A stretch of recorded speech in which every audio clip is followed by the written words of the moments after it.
લિયાકત છે ને हमने क्या ઊભી છું मैं अहमदाबादना रिवर फ्रंट पर ઊભી છું यानी ये वो रिवर फ्रंट है जहां मैं मौजूद हूं जो इस वक्त सेंटर ऑफ अट्रैक्शन है अहमदाबाद का। अहमदाबाद में पॉलिटिक्स भी लगातार हाई होती चली जा रही है, लेकिन अहमदाबाद से आज गूंज सुनाई दी है रायबरेली से। रायबरेली में सोनिया गांधी के बेटे राजीव गांधी के पुत्र राहुल गांधी पूर्व अध्यक्ष कांग्रेस पार्टी के चुनावी मैदान में ताल ठोकेंगे। वायनाड में चुनाव हुए और जब आखिरी तारीख नामांकन की आई, आखिरी घड़ी आई, तो वो सस्पेंस भी एकदम क्लियर हो गया कि राहुल गांधी अमेठी से चुनाव लड़ेंगे, रायबरेली से चुनाव लड़ेंगे या दोनों ही जगह से नहीं लड़ेंगे। उन्होंने अमेठी का दामन छोड़ा और रायबरेली अपनी मां की और अपनी दादी की पुरानी जो सीट थी वहां से चुनावी मैदान में खड़े होने का फैसला किया है। लेकिन इसी पर आज प्रधानमंत्री नरेंद्र मोदी ने तंज किया। आप जानते हैं कि जब जब न्याय यात्रा में राहुल गांधी निकले, अलग अलग जनसभाओं को राहुल गांधी ने जब संबोधित किया तो एक शब्द बहुत वो कहा करते थे, डरो मत, डरो मत। और आज उसी डरो मत शब्द का इस्तेमाल करते हुए प्रधानमंत्री नरेंद्र मोदी ने राहुल गांधी पर तंज कसा और कहा, अमेठी से रायबरेली चले गए हैं शहजादे, हम तो कहते हैं डरो मत, भागो मत। आज इसी पर गूंज में बहस होगी। हमारे साथ बहुत ही शानदार पैनल मौजूद है। भारतीय जनता पार्टी से सुधांशु जी हमारे साथ जुड़े हुए हैं, इसके साथ ही हमारे साथ तहसीन पूनावाला है, हमारे साथ मनोज काका समाजवादी पार्टी से जुड़े हुए हैं और हमारे साथ हर्षवर्धन जी जुड़े हुए हैं जो कि राजनीतिक विश्लेषक है, इनफैक्ट वरिष्ठ पत्रकार है। पहले आपको ये रिपोर्ट में दिखाती हूं और उसके बाद इस डिबेट की होगी शुरुआत गुजरात की सरजमी से। युवा से मेरा एक ही मैसेज है, डरो मत, किसी चीज से डरो मत। अरे डरो मत, भागो मत। तमाम कयास और दांव पेच के बाद आखिरकार अमेठी को राहुल गांधी ने अलविदा कह दिया और कांग्रेस की परंपरागत सीट रायबरेली से नामांकन दाखिल कर दिया है। कांग्रेस ने जैसे ही राहुल के रायबरेली से लड़ने का ऐलान किया, बीजेपी उन पर हमलावर हो गई। ये लोग घूम घूम कर सबको कहते हैं डरो मत, मैं भी आज उन्हें कहता हूं और बड़े जी भर के कहता हूं, अरे डरो मत, भागो मत। मोदी जी ने तो एक ही बार ट्राई किया और चंद्रयान लॉन्च हो गया। ये राहुल बाबा नाम के यान को सोनिया जी 20 बार लॉन्च कर चुकी है, मगर लॉन्चिंग इनकी सफल नहीं हुई है।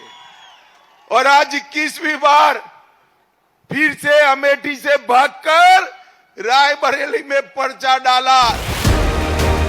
बीजेपी हमलावर हुई तो राहुल के बचाव में तेलंगाना के मुख्यमंत्री रेवंत रेड्डी आए, लेकिन वो भी जिम्मेदारी और पारिवारिक रिश्ते की दुहाई देते देखे। राहुल गांधी का जिम्मेदारी है, उनके परिवार ने यहाँ से बहुत सेवा किया, यहाँ लोगों के साथ उनका परिवार रिश्ता है, ये राजनीति का रिश्ता नहीं है। इसीलिए जिम्मेदारी उठाने के लिए आज रायबरेली से राहुल गांधी जी चुनाव लड़ने वाले हैं। कांग्रेस राहुल गांधी की रायबरेली से लड़ने की दावेदारी को सही ठहराने में लगी है, लेकिन कभी राहुल के खास रहे आचार्य प्रमोद कृष्णम उनकी दावेदारी पर चुटकी लेते दिख रहे हैं। जो आदमी रोज नरेंद्र मोदी को चुनौती देता था, रोज अपने कांग्रेस के कार्यकर्ताओं से कहता था, रोज देश की जनता से कहता था, डरो मत, डरो मत, वो खुद डर गया। पहले ये कयास लगाए जा रहे थे कि राहुल एक बार फिर अमेठी से लड़ेंगे, लेकिन राहुल के रायबरेली से लड़ने पर उनकी धुर विरोधी स्मृति ईरानी ने तंज कसा है कि अमेठी से गांधी परिवार का ना लड़ना इस बात का संकेत है कि कांग्रेस पार्टी चुनाव में एक वोट पड़ने से पहले ही अमेठी से अपना हार स्वीकार कर चुकी है। रायबरेली से राहुल के चुनाव लड़ने पर कई सवाल उठ रहे हैं। क्या राहुल का रायबरेली से चुनाव लड़ना रणनीति या मजबूरी? राहुल गांधी ने अमेठी क्यों छोड़ा? अपने गढ़ रायबरेली से भी राहुल को उतारने में इतनी देर क्यों लगी? प्रियंका गांधी को कांग्रेस ने चुनाव मैदान में क्यों नहीं उतारा?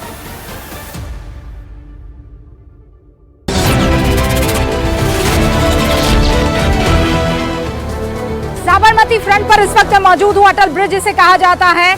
ये साबरमती एक टाइम पर इतनी बुरी हालत में थी जिसकी हद नहीं। बहरहाल हम तो राजनीति की बात करेंगे और आपको ये समझना होगा कि ये बात पहले से चल रही थी। राजनीति में क्या बात चल रही थी कि राहुल गांधी आएंगे ही आएंगे, लेकिन अमेठी नहीं आएंगे, कोई और जगह तय कर सकते हैं। हमने द राइजिंग भारत में बाकायदा स्मृति ईरानी से यही सवाल पूछा था। जल्दी से सुनिए उन्होंने क्या जवाब दिया था। कॉन्फिडेंट है कि वो नहीं आएंगे? आ भी जाए तो कोई फर्क नहीं पड़ता। और मैं बड़ी विनम्रता से ये कह रही हूँ, क्योंकि ऐसा नहीं है कि उनकी आजमाइश नहीं हुई है, भाई बहन दोनों की। और विनम्रता का भाव इसलिए रखती हूँ रुबिका जी, क्योंकि 2022 का विधानसभा का चुनाव हुआ, जहाँ पर दोनों के दोनों मुखातिब हुए थे अमेठी से, और तब गांधी परिवार के उस सदस्य के पास उत्तर प्रदेश में सीट लड़ाने का दायित्व था। और 5 विधानसभा की सीटें हैं अमेठी में, और जो 4 विधानसभा क्षेत्र में दोनों ने मिलकर पग धरे थे, वहां चारों विधानसभा क्षेत्रों में कांग्रेस की जमानत जब्त हो चुकी है 22 में। और इस वक्त आपको बता देना चाहती हूँ, भारतीय जनता पार्टी के प्रत्याशी दिनेश प्रताप सिंह हमारे साथ एक्सक्लूसिव जुड़ चुके हैं। दिनेश जी, आपका बहुत बहुत स्वागत है। अब तो आपके सामने राहुल गांधी बकायदा बड़ी चुनौती के तौर पर उतर आए हैं। क्या है आपका रिस्पॉन्स इस पर? रायबरेली की जनता के सामने राहुल गांधी कोई चुनौती नहीं है। राहुल गांधी अमेठी को छोड़े हैं, अमेठी को धोखा दिया है। वायनाड और रायबरेली में से किसी को धोखा देने जा रहे हैं, तो जिसकी नीयत ही धोखे की है, जिसकी फाउंडेशन ही धोखे पे डाली जा रही है, मैं नहीं समझता कि वो कभी सफल होंगे। और रायबरेली में कमल खिलेगा, सब कोई जानता है। देश के यशस्वी प्रधानमंत्री जी के नेतृत्व में हमारा देश सुरक्षित है। देश के प्रधानमंत्री जी के नेतृत्व में हमारे देशवासियों की गाढ़ी कमाई का पैसा सुरक्षित है। ये भरोसा जन जन के बीच में है, और इस भरोसे पर रायबरेली की जनता दिनेश जी, आप बहुत कॉन्फिडेंट नजर आ रहे हैं। राहुल गांधी को बुरी तरह दिनेश जी, आप बहुत कॉन्फिडेंट नजर आ रहे हैं। आप कह रहे हैं राहुल गांधी हारेंगे। 2019 में सोनिया गांधी यहाँ से चुनाव लड़ी थी, आपने फाइट अच्छी थी, लेकिन आप हार गए। ये इतना कॉन्फिडेंस कहां से आ रहा है? मेरे अंदर जो कॉन्फिडेंस है, उसके लिए हमारे देश के गृह मंत्री जी की ताकत है, देश के प्रधानमंत्री जी की ताकत है, उत्तर प्रदेश के मुख्यमंत्री जी की ताकत है, रायबरेली जनपद के लाखों लाख देव तुल्य जनता की ताकत है मेरे पास में। तो इस ताकत के बलबूते मैं कह सकता हूं कि रायबरेली में कमल खिलेगा, और खिला के ही दम लूंगा, ये पक्का है। नहीं, मैं ताकत तो समझ रही हूँ सर, लेकिन सोनिया गांधी अपना नाता वहां की जनता से कितना तगड़ा बनाती है आप जानते हैं ना, और वो मानती है, आप जानते हैं। ये जनता का भरोसा कैसे जीतेंगे? It's Gandhi's Bastian. ये सोनिया गांधी, मुझे दुख है ये कहते उनको लाज नहीं आई। कैसा पुराना नाता। रायबरेली जनपद के पहले सांसद का नाम फिरोज गांधी था, जिनकी सोनिया गांधी बहू हैं। आज तक उन्होंने कभी फिरोज गांधी को अपना ससुर नहीं माना। तो मैं नहीं समझता कि सोनिया गांधी रायबरेली को कैसे अपना रिश्तेदार मान लेंगी। रायबरेली के पहले सांसद जो उनके खुद के ससुर थे, उसको तो कभी उन्होंने अपना ससुर माना नहीं, दादा। राहुल गांधी, प्रियंका गांधी ने कभी दादा नहीं कहा। रायबरेली से 100 किलोमीटर की दूरी पर प्रयागराज में फिरोज गांधी की मजार है, या जो कह दो जो उनके उसमें होता है, उस पर कभी एक फूल इन गांधी परिवारों ने नहीं चढ़ाया। तो जिसके नाम से वोट ना मिले, जिसके नाम से फायदा ना हो, वो इनका रिश्तेदार नहीं हो सकता है। जहां इनका फायदा होगा, जिसके नाम से फायदा होगा, उसका नाम आगे करके और वोट लेने का काम करते हैं।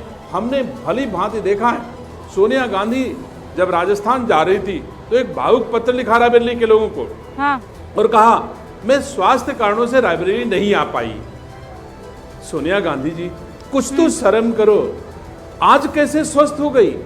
अपने बेटे के लिए आप स्वस्थ हो गई हैं और रायबरेली के बेटे जिन्होंने सांसद बना के तुमको दिल्ली भेजा है उनके लिए आप अस्वस्थ थी, तो मैं समझ सकता हूं कि सोनिया गांधी को केवल एक ही आवश्यकता है, जरूरत है आज की तारीख में कि किसी तरह पप्पू पास हो जाए। इसके लिए वो स्वस्थ भी हो जाती हैं, इसके लिए दौड़ने भी लगती हैं, सब कुछ करती हैं। लेकिन रायबरेली के बेटे, रायबरेली की जनता जिन्होंने उनको सांसद बनाया, उनके सुख दुख से कभी उनका लेना देना नहीं रहा है।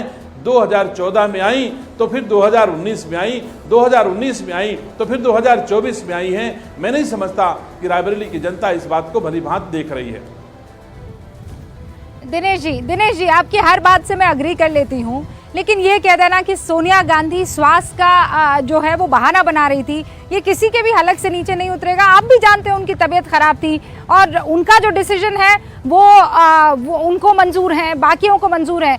लेकिन क्या राहुल गांधी का डिसीजन मंजूर होता है कि वो आपको पसंद करते हैं? रायबरेली की जनता बताएगी। आपको मेरी खूब सारी शुभकामनाएं, बहुत बहुत शुक्रिया हमारे साथ जुड़ने के लिए। अब गूंज में इस डिबेट को मैं शुरू कर रही हूँ। मेरे साथ सुधांशु त्रिवेदी जी भारतीय जनता पार्टी के राष्ट्रीय प्रवक्ता जुड़ चुके हैं और सांसद भी भारतीय जनता पार्टी के। हमारे साथ डॉक्टर हर्षवर्धन भी जुड़ चुके हैं जो कि वरिष्ठ पत्रकार हैं। हमारे साथ मनोज काका समाजवादी पार्टी के राष्ट्रीय प्रवक्ता आपको स्क्रीन पर नजर आ रहे हैं और हमारे साथ तहसीन पुनावाला जुड़ गए हैं। शुरुआत में सुधांशु जी आपसे करना चाहती हूँ, राहुल गांधी के तमाम जो पसंद करने वाले या उनको मानने वाले लोग हैं वो ये कह रहे हैं कि आप लोगों को उन्होंने कहते हैं ना फंसा दिया। आप लोग कहते रहे कि अमेठी आई है, उन्होंने अपनी पसंद रायबरेली को चुना और क्या, और फिर हैशटैग भी चल रहा है कौन स्मृति ईरानी। देखिए, जो कुछ आज घटना हुई है वो एक दृष्टि से बहुत ऐतिहासिक है। गांधी परिवार इससे पहले भी अमेठी रायबरेली सीटें हारा है। इंदिरा जी भी हारी, संजय गांधी भी हारे, पर हारने के बाद सीट छोड़ी पहली बार ऐसा हुआ है कि गांधी परिवार का कोई सदस्य सीट हारा और उसके बाद उसने अगली बार सीट छोड़ दी। दूसरी बात, पहली बार ऐसा हुआ है कि गांधी परिवार का कोई सदस्य राजनीति में आया और अगले चुनाव में उसने चुनाव नहीं लड़ा। मैं प्रियंका गांधी की बात कर रहा हूं। इससे पहले कभी भी ऐसा नहीं हुआ कि अगर पार्टी में कोई पद धारण किया तो अगले चुनाव में जरूर वो चुनाव लड़ा।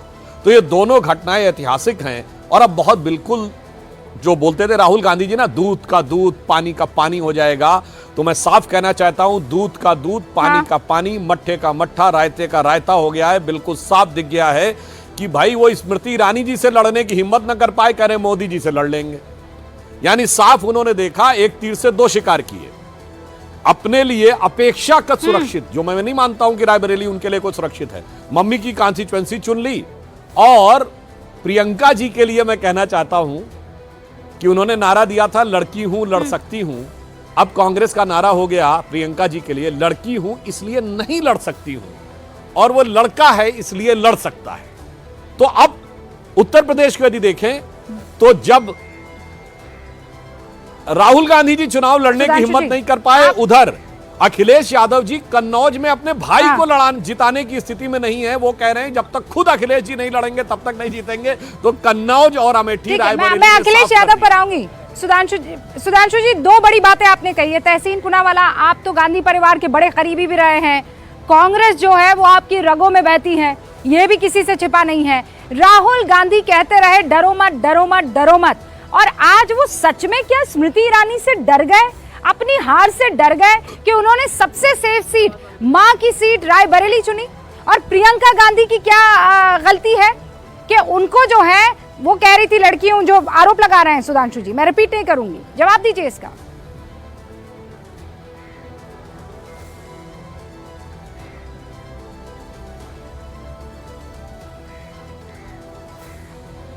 तहसीन, आपकी आवाज नहीं आ पा रही है। नहीं आ रही।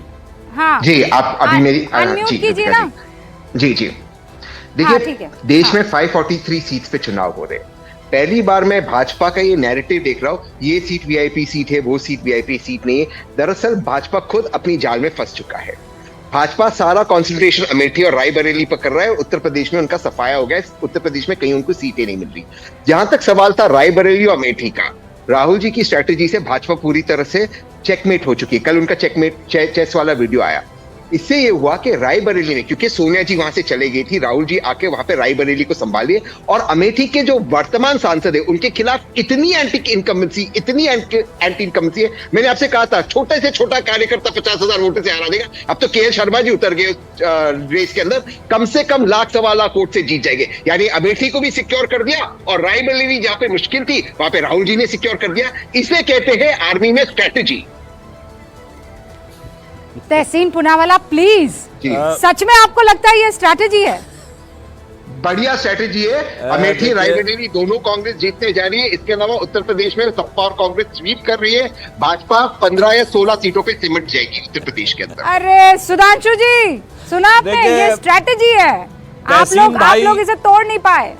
देखिए रूबिका जी, तहसीन भाई युवा नेता हैं और अच्छे बुद्धिमान नेता हैं, तो मैं इनकी इज्जत करता हूं, मगर इस समय क्या करें साहब, आपने वो आपने तर्क दिया है कि अद्भुत अपूर्व तर्क। अगर यह हकीकत होती तो जैसे अभी दिनेश प्रताप सिंह जी कह रहे थे, सोनिया जी आज गई थी ना राहुल जी के नामांकन में, अगर जो आप कह रहे हैं उस बात में दम होती तो जैसे राज्यसभा में एक दिन नामांकन के लिए जाना पड़ा सोनिया जी को, तो बस रायबरेली में आती, एक दिन नामांकन करती, उसके बाद आने की जरूरत ही नहीं थी, जीत जाती। मगर सोनिया जी लड़ने की हिम्मत नहीं कर पाई, इसका अर्थ हो गया उनका स्वास्थ्य। मैं स्वास्थ्य पे टिप्पणी नहीं कर रहा हूं, इसका मतलब उन्हें समझ में आ गया खाली नामांकन भर के नहीं हो सकता। तो साहब आप खुद समझ लीजिए स्थिति क्या है। और यहां पर मैं पुनः कह रहा हूं कि आपने अमेठी सीट छोड़ दी और आपने केएल शर्मा जी को क्यों दिया? मैं जानता हूं केएल शर्मा जी पुराने वफादार हैं, वो भी बड़े मतलब सभ्य और सुलझे हुए व्यक्ति हैं, मैं व्यक्तिगत रूप से भी जानता था। मगर क्या है, पुराने जमाने में राजे रजवाड़े अपने वफादार व्यक्ति को कहते थे कि जरूरत है तो तू अपनी गर्दन दे दे।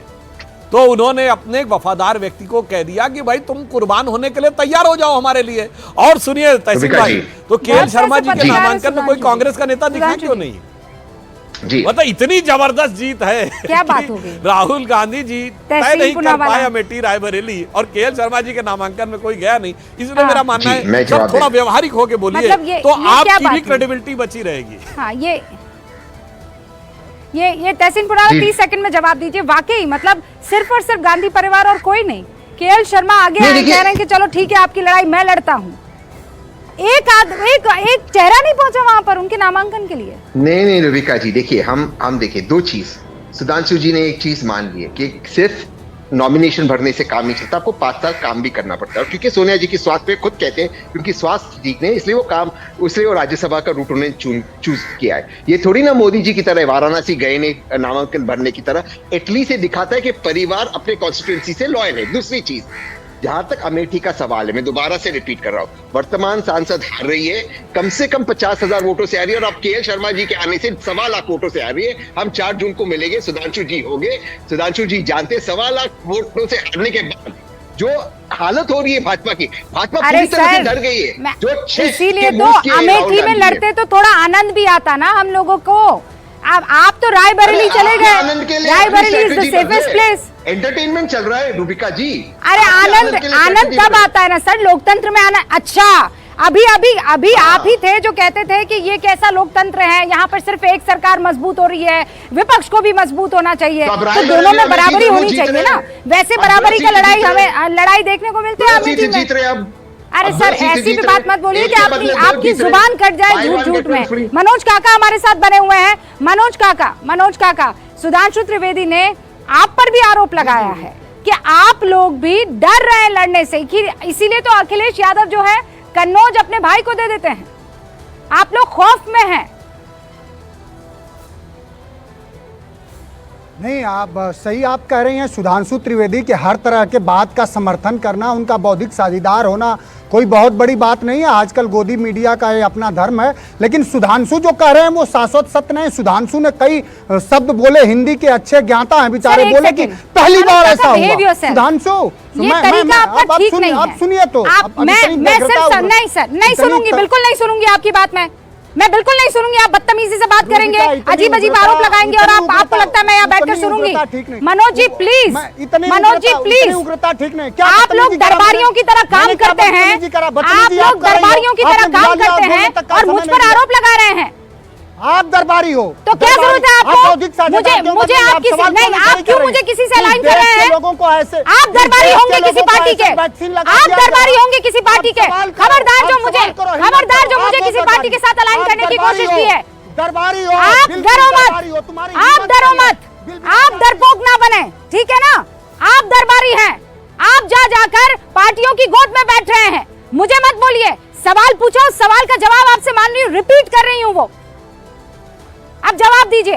क्यों लगा दिया गया कि हर आदमी को आज हार्ट अटैक और ब्लड क्लॉटिंग का खतरा है? जवाब दीजिए, सवाल है, जवाब दीजिए।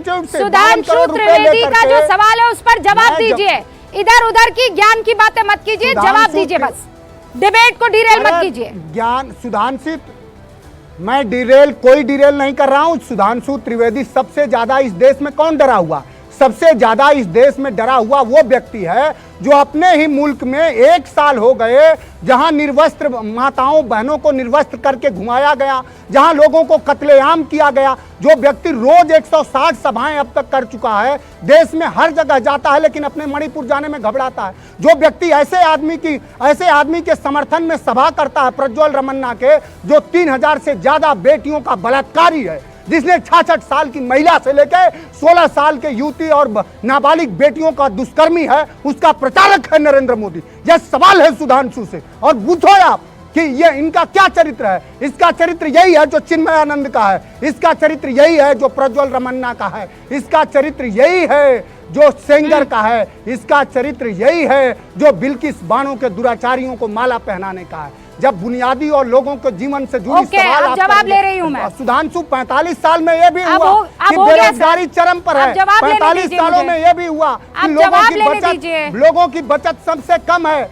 45 लेने दीजिए। सुधांशु जी सुना आपने क्या कह रहे हैं? ऐसा डरा मनोज काका कह रहे हैं डरा हुआ कौन है? आप सुन लीजिए। ये पहली बार ऐसा हुआ है कि महंगाई अब चरम पर है, बेरोजगारी चरम पर है। मैंने पूरा सुन लिया ना मनोज जी, प्लीज सुनिए ना, सुन लिया।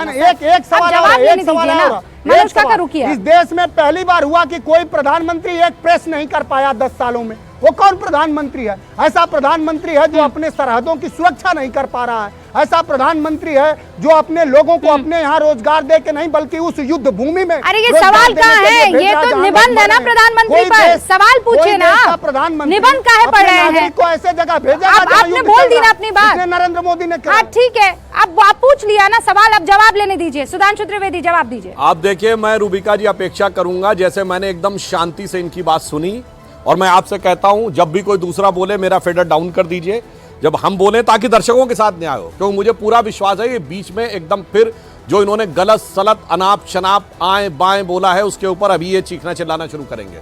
इन्होंने कहा 45 साल की सबसे बड़ी चरम की बेरोजगारी है। मैं बताना चाहता हूं इस समय बेरोजगारी 3% है। ये कोई 3 वर्ष बता के जाए जब बेरोजगारी 3% से कम रही हो। महंगाई की दर 5% है, कोई 5 साल बता के जाएं जब महंगाई 5% से कम हो। राहुल गांधी ने भी कहा था चरम की महंगाई है 50 साल में। भाई साहब हम 2024 में बैठे, 50 साल 1974 में होता। मैं करोड़ों दर्शकों से कहता हूं जो जाके नेट पे चेक कर लें अभी खोल के, 74 में 26% महंगाई की दर थी और रेट ऑफ ग्रोथ 2% थी। और सुनिए 1979 80 निगेटिव ग्रोथ रेट और परमानेंट 10% से ऊपर महंगाई की दर रहती थी। और काका जी गंभीरता से बात करा करिए, इधर उधर की नहीं। 1991 में सोना गिरवी रख दिया गया था, फॉरेन एक्सचेंज रिजर्व 1 बिलियन से नीचे आ गया था, ग्रोथ रेट निगेटिव हो गई थी। फरवरी 91 डेट के साथ बोल रहा हूं, फिर 2 बार रुपए का अवमूल्यन करना पड़ा, जुलाई 91 सितंबर 91, उससे ज्यादा बुरी स्थिति है, निगेटिव ग्रोथ रेट, और वो सोना गिरवी रख दिया गया, तबाह हो गया था देश। आज foreign exchange reserve 625 billion dollar है। और आज की डेट में मैं फैक्ट के साथ बोल रहा हूं, जब हमारी सरकार आई तो 11 करोड़ ईपीएफओ अकाउंट थे, इंप्लॉई प्रोविडेंट फंड अकाउंट, यानी जिसमें कर्मचारी भी अपना पैसा डालता, कर्मचारी भविष्य निधि खाता और नियोक्ता भी डालता है। अब 26 करोड़ है, यानी 14 करोड़ और ऐड हुए। पिछले साल 1 करोड़ 62 लाख कर्मचारी भविष्य निधि खाते ऐड हुए। यानी ऐसा तो नहीं कोई हवा में आ गया, कोई कर्मचारी ने भी पैसा जमा कर दिया और नियोक्ता ने भी पैसा जमा कर दिया। अब आपको यह भी बताता हूं कि इस समय पे हम लोगों ने जो काम किया है, अगर आपको आंकड़े के ऊपर भी कोई समस्या है तो मैं कहना चाहता हूं 37 किलोमीटर पर डे सड़क बन रही है। ये कौन बना रहा है? 12 किलोमीटर पर डे इलेक्ट्रिफिकेशन हो रहा है। रेलवे का ये कौन बना रहा है? 4 करोड़ प्रधानमंत्री आवास के घर बने हैं, ये किसने बनाए हैं? ये बताइए। इस समय भारत ऑटोमोबाइल में नंबर 3 का देश हो गया है। 7.5 करोड़ परिवारों के पास ऑटोमोबाइल है, वो किसने बनाया है? मोबाइल हैंडसेट में हम नंबर 2 के देश हो गए मैन्युफैक्चर में, वो किसने बनाया है? इंफ्रास्ट्रक्चर में नंबर 1 हो गए, किसने बनाया है? अब मैं आपको बताना चाहता हूं, चूंकि आप इस मुद्दे पे बात करने की स्थिति में नहीं है, इसलिए आप अनाप शनाप उल्टे सीधे व्यक्तिगत आक्षेप करने का प्रयास करते हैं। मगर मैं कहना चाहता हूं, अगर आपने जमीर की बात कही तो सिर्फ 5 महीने पहले कांग्रेस पार्टी ने क्या बोला था? अखिलेश वखलेश। और उसके बाद अखिलेश जी ने क्या बोला था? कांग्रेस के लिए बहुत चालू पार्टी है मध्य प्रदेश में। फिर कांग्रेस ने क्या कहा? चिरकुट पार्टी है। क्या साहब चालू चिरकुट अखिलेश वखलेश सुन के भी उनके चरणों में जाके गिर गए और आज कह रहे हैं कि बड़ा स्वाभिमान है और दरबारी राहुल गांधी के दरबारी हो गए। तीनों रुकिए। मनोज जी मुझे जानकारी मिल गई थी कि आपने उंगली उठाई है, आप चाहते हैं कि आप अपनी बात रखें। मुझे जानकारी मिल गई थी, मैं आपको देख नहीं पा रही हूँ, तो आप अपनी बारी का इंतजार कीजिए ना, मैं पूरा मौका दूंगी।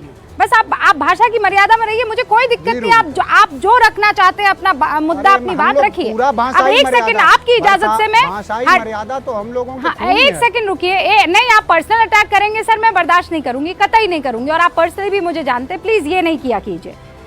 मैं एक बार हर्षवर्धन जी से इस बारे में बात कर लूं, फिर मैं आपके पास आऊंगी, आप पूरा जवाब लीजिएगा उनसे।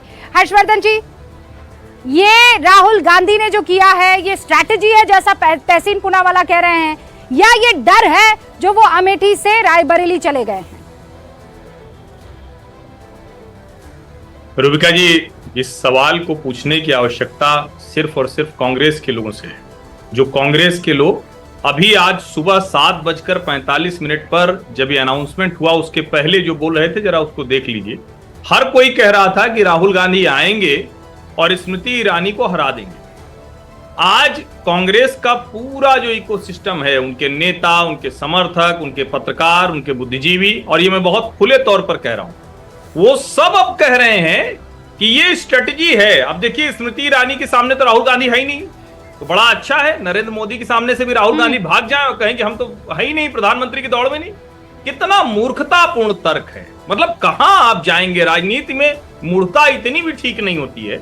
आप उस जगह को छोड़ दे रहे हैं जहां आपको 15 वर्षों तक जहां की जनता ने बनाया। और मैं तो अभी देख रहा हूं, कांग्रेस के प्रवक्ता लिख रहे हैं, अमेठी की जनता पश्चाताप करे, वो किशोरी लाल जी को जिता के भेज दे, तब राहुल जी सोचेंगे। ये कांग्रेस के प्रवक्ता लिख रहे हैं। अमेठी और रायबरेली का अपमान ये परिवार करने पर उतारू हो गया है। और मैं फिर से कह रहा हूं, राहुल गांधी अब जनता अमेठी की क्या डिसाइड करती है हर्षवर्धन जी, ये बहुत इंटरेस्टिंग होगा। और रायबरेली की भी मैं तहसीन पूनावाला आपसे इस मसले पर बहुत बेबाकी से जवाब चाहती हूँ। प्रियंका गांधी को चुनाव नहीं लड़ना चाहिए था? आप मेरी व्यक्तिगत राय जानना चाहती है तो मुझे लगता है उनको लड़ना चाहिए था, मेरी व्यक्तिगत राय। बट पार्टी की अपनी स्ट्रेटेजी होती है, वो 543 सीट्स पर लड़ रही है, कैंपेनिंग कर रही है नेशनल लेवल पर। लेकिन व्यक्तिगत राय मुझे लगता है उनको लड़ना चाहिए था। मैंने उनको बताया भी था जब कन्याकुमारी के मेंबर ऑफ पार्लियामेंट एक्सपायर हो गए, कन्याकुमारी से लड़े। मैं 2 साल पहले की बात जो स्ट्रैटेजी आप कह रहे थे ना तहसीन, लोग ये कह रहे हैं स्ट्रैटेजी तो ये भी हो सकती है कि राहुल गांधी जीते, फिर उसमें से एक सीट पर अपना जो स्वामित्व जिसे कह देते हैं एक बार के लिए वो माने, और उसके बाद जो दूसरी सीट छूटती है वहां से प्रियंका गांधी चुनाव लड़ेगी। एक फिर ये कहा जा रहा है कि नहीं, क्या सारे के सारे जो गांधी परिवार के मेंबर्स हैं अगर वो संसद पहुंच जाएंगे तो बीजेपी को बड़ा मौका मिल जाएगा आरोप लगाने का। लेकिन अब क्या है राजनीति की दिशा और दशा, ये तो आप ही जानते हैं। रूबिका जी, ये जो बीजेपी वाला एंगल है, ये मेरी समझ में बिल्कुल नहीं आता, क्योंकि सच में ऑफ कोर्स बीजेपी अटैक करेगी, मैं बिल्कुल इस बात को मानता हूँ। लेकिन आप कितने दिन, एक दिन डिबेट चलाओगे, एक दिन उस पर बातचीत होगी, तो उसको तर्क नहीं देना चाहिए। मेरे पास वक्त की कमी है। Sudhanshu ji, Manoj Kaka, Harshvardhan ji, Tehseen Poonawalla, thank you for joining us. बहुत बहुत शुक्रिया आपका। फिलहाल मैं यहाँ जानने की कोशिश कर रही हूँ कि अहमदाबाद की जनता क्या सोचती है। 4 जून को सबसे पहले नतीजे न्यूज़ 18 इंडिया पर देखते रहिए।